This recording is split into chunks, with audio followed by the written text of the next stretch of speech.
Hello les amis, bienvenue sur la page Saka Smile de nouveau, ça fait un petit moment. Alors là je suis dans Toulouse, dans notre ville rose, car je prévois d'interviewer Morgane de Artichop qui a monté son salon de restauration, salon de thé artistique à Toulouse. Un endroit très authentique, hyper charmant que j'ai vraiment beaucoup aimé.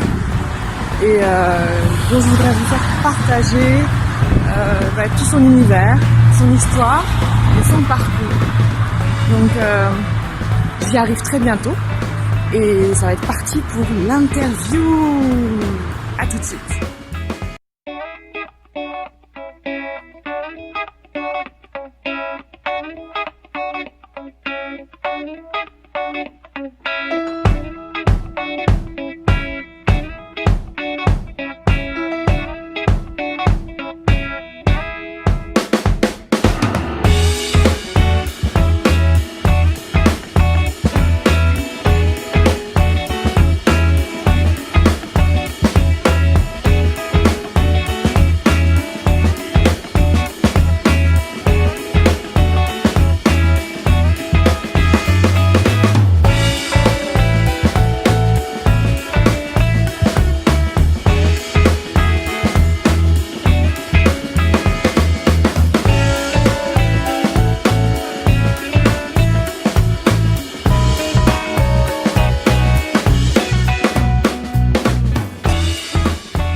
Bonjour, c'est Vaya de Saka Smile et aujourd'hui je suis à la rue des Lois à Toulouse pour vous présenter enfin Artichop avec Morgane qui a ouvert son restaurant salon de thé au mois de novembre, donc il y a à peine 4 mois environ.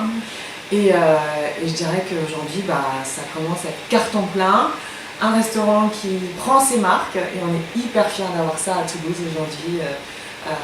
Par la présence de Morgane et de Clément qui est le chef cuistot de ton restaurant. Voilà, c'est ça. Donc aujourd'hui je souhaiterais vous partager cette petite interview avec Morgane. On ira faire un tour dans la cuisine avec Clément tout à l'heure pour vous faire découvrir leur super concept à Toulouse qui est innovant, qui est aussi social et qui est aussi fait pour rapprocher les gens. Donc Morgane va nous en parler un petit peu. Morgane, est-ce que tu peux du coup nous parler de ton concept Artichop dont on est fiers aujourd'hui de pouvoir profiter en tout cas à Toulouse. En tout cas, merci Vaya pour l'interview, pour cette mise en lumière, merci beaucoup. Voilà, donc comme tout le monde le sait, Artichop c'est un salon de thé boutique artistique à Toulouse. Donc situé au 37 rue des Lois, ouvert du mardi au samedi de 10h à 19h, où on peut à la fois manger restauration rapide maison le midi, des pâtisseries maison aussi pour le salon de thé, et on peut repartir avec les créations des artistes, que ce soit le mobilier, les objets, la vaisselle, les luminaires, les tableaux. Enfin bon, le but c'est vraiment de mettre en avant la création, la découverte, le partage à travers un lieu convivial où il y a du passage et où ça permet de découvrir et de manger en même temps des plats de qualité. Super, très bien. Du coup, tu peux nous parler de ce concept-là? Comment c'était venu, Morgane, de penser qu'on pouvait mélanger la cuisine avec l'artistique? La rencontre, aujourd'hui, tout est segmenté. C'est difficile de pouvoir s'identifier à différents concepts en même temps. Enfin, comment ça s'est passé, ce cheminement pour arriver à ce concept-là? Tu peux nous en parler? Oui, bien sûr. Donc j'ai un parcours pluridisciplinaire. Donc j'ai fait une année de fac d'art plastique, j'ai fait un bac littéraire, etc. Ensuite, je suis allée dans une école hôtelière où j'ai été formée à travailler dans tous les secteurs de l'hôtellerie-restauration. Donc la salle, la cuisine, les chambres, la réception. J'ai travaillé 7 ans dans ce secteur-là, dans la restauration et dans l'hôtellerie. Voilà, ce qui m'a amené à déménager plus de 12 fois par choix. Je suis allée dans plein d'endroits fabuleux. Elle a un sac à dos enfin, sur le dos, Morgane, voilà, 12 fois. Voilà. Non, mais c'était par choix. En restauration, on peut se loger souvent très facilement. Ouais. Voilà, et puis j'ai aussi fait d'autres activités.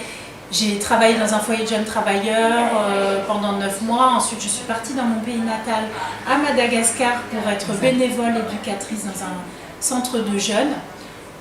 Voilà, et puis j'ai fait d'autres choses, de la vente, enfin plein de choses. Tout ça pour résumer et dire que voilà, je trouvais qu'on pouvait présenter la restauration sous une forme beaucoup plus conviviale et voilà, qui permettent aussi de découvrir, parce que souvent c'est vrai que quand on est dans un hôtel, dans un restaurant, dans un lieu qui draine du passage et souvent de la clientèle de tourisme, quoi. Enfin, il y a vraiment beaucoup de cibles différentes qui arrivent dans un restaurant.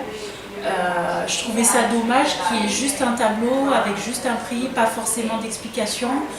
Enfin voilà, et puis je trouve aussi qu'en France on est un petit peu en retard. Il y a d'autres pays dans le monde, d'autres grandes villes où c'est très courant de mélanger différentes activités. Et voilà, de faire un petit peu une pierre deux coups avec à la fois mettre en avant la cuisine, c'est une chose. Et ça apporte vraiment que du bonus parce que les gens découvrent, ils se font plaisir, c'est un lieu de partage, tout le monde échange. Et en même temps, ça permet de pouvoir découvrir d'autres personnes qui travaillent dans d'autres secteurs et qui proposent de la qualité, souvent pièces uniques, fait main, artisanales, avec des valeurs derrière. Donc voilà, je trouvais que c'était important de faire les deux. Et l'avantage, la valeur ajoutée chez nous, c'est que ça change régulièrement. Voilà, comme ça c'est un lieu toujours en mouvement, toujours en découverte. Nous pour éviter la routine et puis vous pour découvrir encore et toujours jusqu'à l'infini. Très bien, super. Et du coup, donc on se retrouve à la rue des Lois, qui est à quelques pas du Capitole. Donc déjà bravo, parce que c'est un super emplacement avec une rue qui est fréquentée par des artistes aussi, par d'autres salons, avec leur authenticité. Pourquoi Toulouse en fait? Pourquoi Toulouse, la Ville Rose, Morgane, aujourd'hui? Qu'est-ce qui a fait que tu as atterri à la Ville Rose? Voilà, Toulouse c'était mon 12e déménagement. Ouais, le 12e, ouais. Voilà, je suis quelque chose avec le chiffre 12, hein, peut-être, je sais pas. En tout cas, je suis arrivée, comme tout le monde, pour un CDI. En fait, j'avais trouvé un CDI dans un restaurant différent de ce que j'avais fait auparavant. D'habitude, c'est plutôt des restaurants haut de gamme, étoilés, des hôtels 4-5 étoiles. Et là, voilà, c'était un restaurant culturel qui s'appelle Au Grain de Sel à Clermont-le-Fort, donc je ne cache pas l'identité.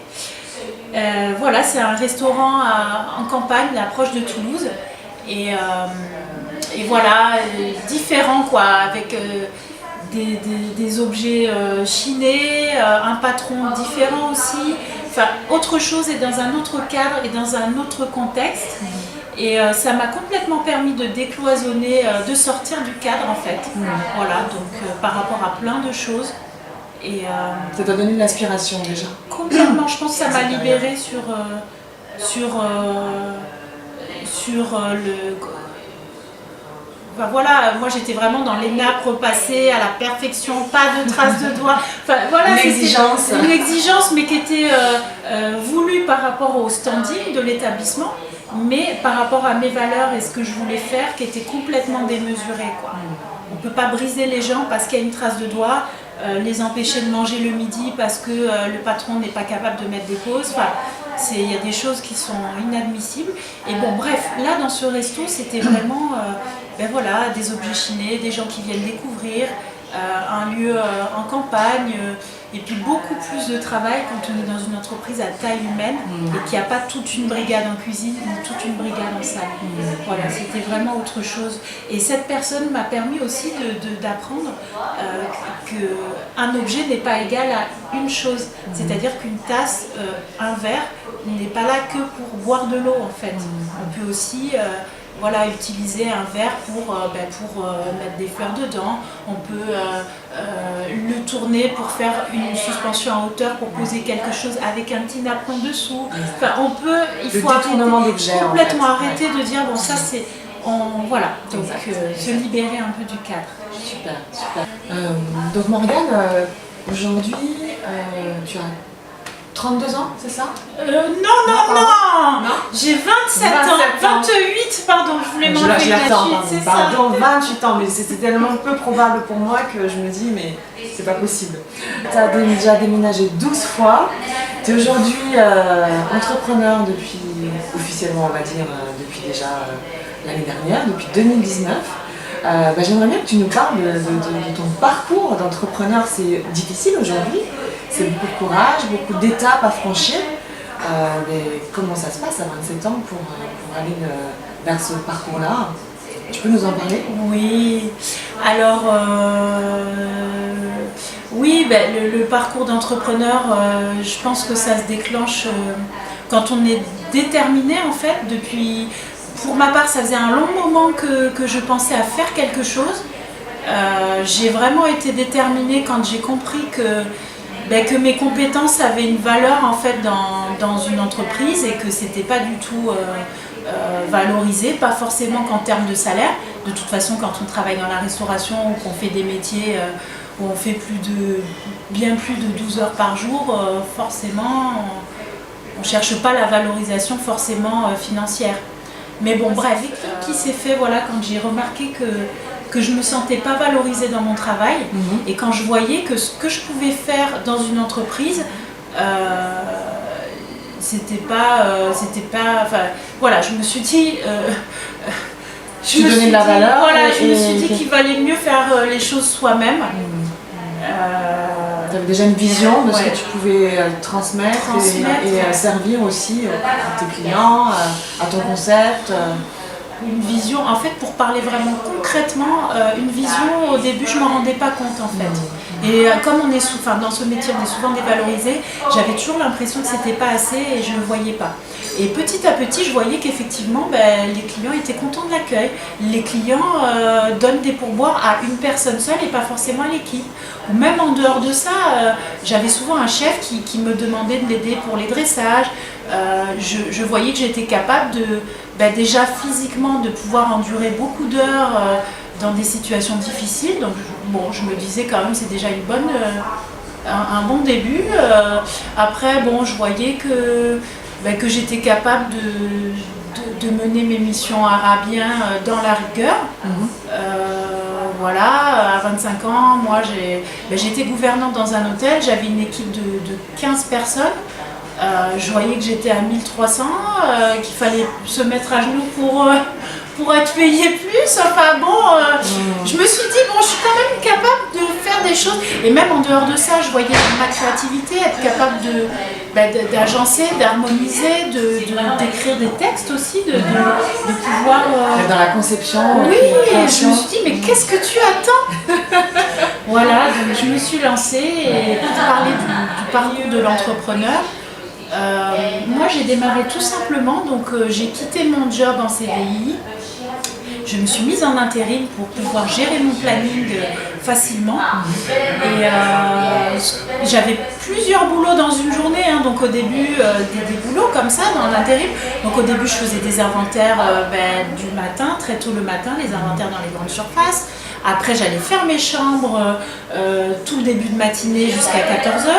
Après il fallait que j'aille, alors je sais plus ce que j'avais comme autre boulot là après, moi les chambres. Il fallait que j'aille chercher les enfants à l'école parce que j'étais nounou et que j'allais les garder jusqu'à 21h. Et après 21h j'allais au réseau, les after-work réseau entrepreneurs. Comme ça me permettait de pouvoir voir des personnes qui se lancent, qui entreprennent, avoir des retours. Et ce que je faisais le plus possible, c'était sortir dans des trucs où ça parle entrepreneuriat, où il y a des entrepreneurs, où il y a des gens qui ont des projets. Ça, c'est vraiment le premier truc que j'ai fait. Et ne pas hésiter à ne pas avoir peur à parler vraiment de ce qu'on veut faire, parce que tout le monde le remarque, mais plus on en parle, et la vie fait le roulement tout seul. Vous allez rencontrer des personnes qui vont se mettre dans le projet ou qui sont dans les mêmes... c'est vraiment une roue vertueuse qui arrive, parce que plus vous avez un objectif et plus... tout autour de vous vous montre la direction en fait, c'est des signes. Donc voilà, déjà commencer par faire ce réseau, même en dehors de faire du réseau, c'est vraiment être dans une bulle entrepreneur, vraiment être là-dedans. Et puis après, qu'est-ce qui s'est passé? Moi, j'ai commencé à faire des ateliers à la CCI, donc faire des ateliers pour faire le business model. Je l'ai beaucoup travaillé, retravaillé. Faites tout ce que vous pouvez hein, pour vous nourrir en fait. Vraiment vous nourrir de tout et faites le job vous-même. Donc l'étude de marché, commencez à la faire. Vous voulez faire un salon de thé, vous voulez faire une boutique, commencez déjà par être curieux, par savoir ce qui se fait aussi dans d'autres pays. Hein. On n'est pas bloqué à Toulouse, en France. Au contraire, on est un peu en retard sur plein de choses, donc il faut avancer. Et voilà, vraiment, entrepreneur égale être curieux. Curieux, ça c'est, il faut vraiment être ouvert d'esprit et s'entourer aussi de gens exigeants. Entourez-vous enfin tout dépend de ce que vous voulez faire et voilà. Mais moi c'est vrai que je suis très fière aussi d'avoir un entourage proche exigeant qui donne son avis, qui est sincère avec moi et voilà, se sentir soutenu c'est très important. Personnellement, moi de mon côté, j'ai pas forcément eu du soutien de la part de tout le monde dans mon entourage proche pour entreprendre. J'ai eu aussi du soutien, j'ai eu les deux.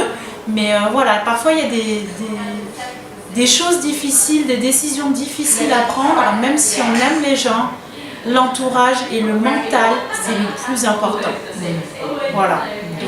Donc après la CCI, les rendez-vous, etc. pour le business model, en fait j'ai vraiment suivi tout le processus, mais seule. Hein. Il faut savoir que Clément et moi, on n'a pas été accompagnés.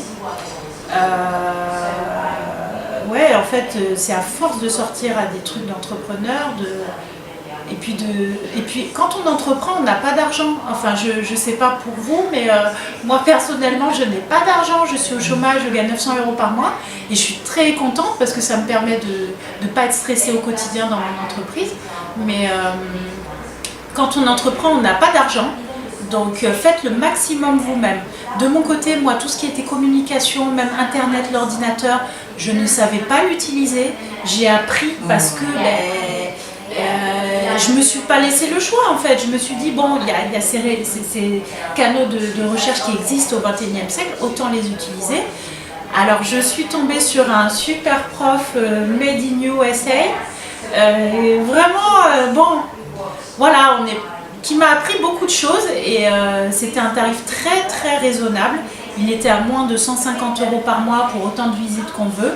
Il faut admettre que c'est un tarif imbattable, mais clairement sur le marché, vous allez trouver des personnes qui vont vous vendre des sites internet, qui vont vous vendre de la communication. Ah oui, moi je suis community, moi je fais ci, En fait, vous allez vraiment... le parcours de l'entrepreneur, c'est vraiment comme marcher sur un chemin. Il y a des gens qui viennent, il y a des gens qui s'en vont ou qu'on éjecte, enfin tout ce qu'on veut, mais il y a un roulement naturel qui se fait. Et vous allez avoir autour de vous plein de vautours en fait. Et ça c'est vraiment une vision que j'ai de l'entrepreneuriat, que ce soit des agents immobiliers pour le local commercial, que ce soit des gens qui veulent vous vendre des prestations alors qu'ils n'ont même pas forcément les compétences. Enfin ça va être plein de choses. Donc vraiment le conseil que je donne aux entrepreneurs, c'est vous n'avez pas d'argent, faites le plus de choses vous-même et ce qui compte vraiment est là où on a des cartes, c'est l'adaptabilité et le fait d'être pluridisciplinaire. Vous êtes bon en déco, faites-le. Vous êtes bon en communication, faites-le. Même si c'est que les textes. Moi, j'ai qu'un téléphone pour tout faire, pour faire les stories, pour tout. Il est tout pourri en plus. Voilà, j'ai même pas un iPhone. Faites tout ce que vous pouvez pour prendre des beaux angles. Essayez juste de faire quelque chose de propre et de qualitatif. En fonction de ce que vous voulez faire, tout est possible et même si ça prend du temps, c'est une économie d'argent et en fait, vous pensez perdre du temps, mais vous gagnez en compétences. Donc, au bout d'un moment, faire des stories, pour vous, ça va être claque la routine. Hein. Moi, je fais mes stories tous les jours, dans le bus, comme ça, je perds pas de temps. Hein. Vous faites une pierre de coups. Entrepreneur, voilà, faites tout ce que vous pouvez et dans tous les cas, quand vous faites tout ce que vous pouvez, vous ne regretterez rien parce que vous avez donné votre maximum avec les moyens du moment en fait. Faites ce que vous pouvez avec les moyens du moment. Voilà. Merci Morgane, bravo pour ce partage. Donc si je résume en fait par rapport à l'entrepreneuriat, finalement ça t'a fait appel, ça fait appel à plusieurs compétences. Tu as activé aussi ton pouvoir de rencontre parce que c'est s'entourer, c'est aller chercher des communautés qui peuvent aussi t'apporter de la connaissance, donc entrepreneuriale, pouvoir parler de ton projet, parler de son projet, effectivement, parce que des fois on n'ose pas dévoiler ce qu'on a en tête parce qu'on a peur peut-être d'être copié ou que ce soit pas assez bien. Et en fait, toi tu dis, il faut y aller quoi en fait. Hein. Il faut en parler pour pouvoir prendre des idées, se corriger, être aussi peut-être repris pour pouvoir corriger des choses. C'est exactement ça. Et puis construire ton projet par rapport à tes valeurs aussi, quelque chose qui te ressemble. Malgré les obstacles, comme tu dis aussi, d'être accaparé par tout le business en fait, tout autour, le microcosme du business de l'entrepreneur, qu'il soit aussi bien marketing, communication, immobilier, quand on parle de matériel et de local, arriver à sélectionner, donc c'est tout cet entourage comme tu dis. Et effectivement, comme tu l'as souligné, le pouvoir de l'entourage et de l'autre aussi a son importance pour pouvoir avancer, parce que si j'ai bien compris, très souvent, et encore beaucoup d'entrepreneurs démarrent avec très peu de moyens. Et ce que tu nous dis finalement, c'est qu'on peut démarrer quelque chose sans avoir grand-chose. Bon bah écoute, merci Morgane. Alors Morgane nous aura parlé de Artishop, rue des Lois à Toulouse, à côté du Capitole, ouvert depuis le mois de novembre. Depuis le 30 novembre. 30 novembre. Donc, presque 3 mois. Voilà, c'est une adresse, vous pourrez vous restaurer le midi avec une cuisine créative. On va aller voir en cuisine tout à l'heure Clément, on va vous montrer un peu la carte et vous aurez quelques photos. C'est aussi des rencontres parce qu'il y a des ateliers d'organiser, divers et variés. Des ateliers autour de quelle thématique aujourd'hui? Là, en ce moment, ça va être origami. Après, il va y avoir un brunch quiz musical où on forme des équipes et on mange en même temps et on gagne des lots. Et après, à venir, je pense qu'il va y avoir des ateliers vannerie et macramé. Enfin, on va essayer de caler tout ça dans le planning et proposer des choses sympas. Donc diversité chez Morgane, hein, aussi bien culturelle, aussi bien on a aussi une rencontre entre des pays différents. Là j'entends parler anglais derrière, hein. On a aussi de l'art japonais, j'ai vu aussi des choses, mais de tout, de partout. Donc voilà, moi c'est ce que j'aime aussi, c'est aussi ce que j'aime dans Sakai & Smile, c'est l'ouverture. Soyez ouverts, curieux, comme disait Morgane, foncez, montrez vos talents, profitez du talent des autres, rencontrez, c'est ça aussi. Parce qu'il n'y a pas de temps à perdre. C'est ça. Entourez-vous de gens positifs qui font des choses, qui sont bienveillants, gentils. Voilà, et moi je suis super fière de pouvoir partager avec vous ce parcours d'entrepreneur que Morgane nous a expliqué avec ses détails. Merci de t'être livrée. Merci à toi, Maya. Je suis trop fière de t'avoir en ami. C'est super. Et on va voir un petit peu ce que fait Clément parce qu'il y a aussi toute la créa derrière. Tout à fait. Qui donne des couleurs, hein, qui donne des couleurs aussi à Artishop. Et donc, qui vous fait revenir. Voilà. Parce que vous revenez pour manger, n'est-ce pas? C'est ça. Donc, moi, je souhaite plein de succès à Artishop et je vous dis à bientôt. À bientôt et merci à tous et courage. Merci à vous de nous avoir écoutés. Ciao, merci beaucoup. Bonjour Maya. Salut Clément. Clément, le chef cuistot de Artishop. Ça bosse dur. On est samedi, alors on prépare. C'est midi moins 20 et je suis pas en avance. Mais les custos disent toujours qu'ils sont jamais en avance de toute façon. À chaque fois, c'est le rush. Bah oui, parce qu'en fait, quand on a le temps, on le prend et au final, on se met dedans. Donc, Et ouais. Clément, c'est toi qui nous fait la carte Artishop. C'est toi qui apporte de la couleur aux assiettes. Écoute, est-ce que tu pourrais nous parler de ce talent de cuisinier? Comment c'est venu tout ça aujourd'hui de faire la cuisine? Et c'est pas que la cuisine, c'est aussi de la pâtisserie, de très très belles pâtisseries. Je pense que pour commencer à cuisiner ou à pâtisser, la première des choses, c'est il faut aimer manger. Ouais. Il faut être gourmand et tu commences par là. voilà, et puis il faut pas hésiter à commencer, à peut-être avec des choses simples au début, compliquées un petit peu après, et voilà, et puis quand les gens sont contents, quand nous on est contents, et voilà, c'est Plaisir, c'est quoi. magique, quoi, Ouais, voilà. plaisir, d'accord. Et d'où est venue cette passion pour la cuisine? C'est des grands-parents, c'est des parents, c'est tout seul, c'est des livres Alors ma tante cuisine très bien, Ouais. donc j'ai tout le temps très bien mangé chez ma tante, ça c'est vrai. Ouais. Et puis j'ai tout le temps aimé manger. Avant quand j'étais petit j'étais obèse, donc je mangeais vraiment beaucoup. J'ai un peu maigri, donc j'ai vraiment mais voilà, oui, j'aime manger, donc Ouais. puis j'ai très vite compris qu'il fallait que je me fasse à manger moi-même, parce que maintenant on ne peut plus compter sur les femmes pour nous faire à manger correctement. Alors moi j'ai plein de contre-exemples, hein, tu sais. Hein. D'accord. Et du coup tu cuisines depuis longtemps en fait, en famille déjà, c'est ça? Oui, je cuisine depuis un moment, et puis oui, puis j'ai pris le temps de cuisiner. Et puis on apprend, et voilà, puis je vais avoir beaucoup de recettes, beaucoup de choses. J'essaye beaucoup de choses, et puis il y a des choses qui marchent, d'autres qui marchent moins bien. Et voilà, Alors tu as une cuisine assez très diversifiée, on voit que c'est pas explicitement que cuisine française, que cuisine enfin tu cuisines un peu de tout avec de la couleur. C'est quoi en fait ton inspiration, c'est quoi ton concept? Alors moi, ce que je cuisine, c'est ce que j'aime manger. Donc il y a des grands classiques de la cuisine française, comme aujourd'hui où je fais une blanquette de veau. Mais après j'aime aussi tout ce qui est la cuisine du monde, j'aime beaucoup la cuisine dans les wok, qui vient d'Asie du Sud-Est, même j'adore le mexicain qui n'a rien à voir, j'adore plein de choses, j'aime manger, et il y a des bonnes choses à manger partout, et des tas de mieux. Donc ça on peut se régaler, et voilà. D'accord. Et là, qu'est-ce que tu nous prépares du coup aujourd'hui? C'est quoi ce midi? Là, je suis en train de finir la sauce pour la blanquette de veau.